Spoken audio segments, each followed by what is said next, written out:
Hello दोस्तों, आज हम बात करेंगे sources for the history of modern India की, यानी आधुनिक भारत के इतिहास के स्रोतों के बारे में। 18वीं शताब्दी के मध्य से लेकर 20वीं शताब्दी के मध्य तक भारत के अध्ययन के लिए प्रचुर मात्रा में ऐतिहासिक सामग्री उपलब्ध है। आधुनिक भारत के इतिहास के निर्माण में अभिलेखों को प्राथमिकता देने की आवश्यकता है। अभिलेखागार ऐतिहासिक अभिलेखों और दस्तावेजों के संग्रह को संदर्भित करता है।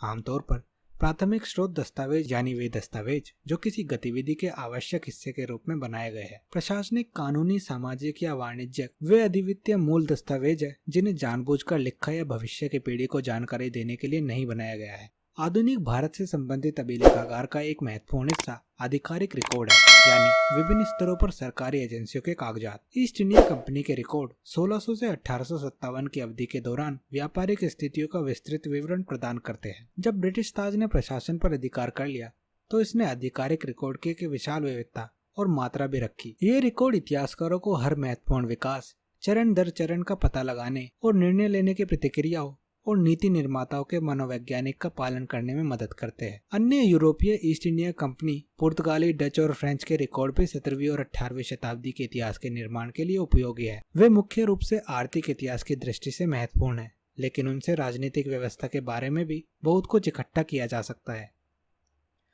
संस्मरण, आत्मकथाएं और यात्रा वृत्तांत जैसी कई समकालीन और अर्ध समकालीन रचनाएं भी है जो हमें 18वीं और 19वीं शताब्दी की शुरुआत के इतिहास में दिलचस्प और उपयोगी झलक देती है। 18वीं शताब्दी के उत्तरार्ध में समाचार पत्रों और पत्रिकाओं ने अपनी उपस्थिति दर्ज कराई और वे भारतीय समाज के लगभग सभी पहलुओं पर बहुत मूल्यांकन जानकारी प्रदान करते हैं। खासकर 19वीं और 20वीं सदी में आधुनिक भारतीय इतिहास के अन्य स्रोतों में मौखिक साक्ष्य, पेंटिंग, रचनात्मक साहित्य शामिल है। तो ये थे इम्पोर्टेंट टॉपिक आधुनिक भारत के इतिहास के स्रोतों के बारे में। वीडियो पसंद आए वीडियो को लाइक करें, सब्सक्राइब करें और कमेंट जरूर करें।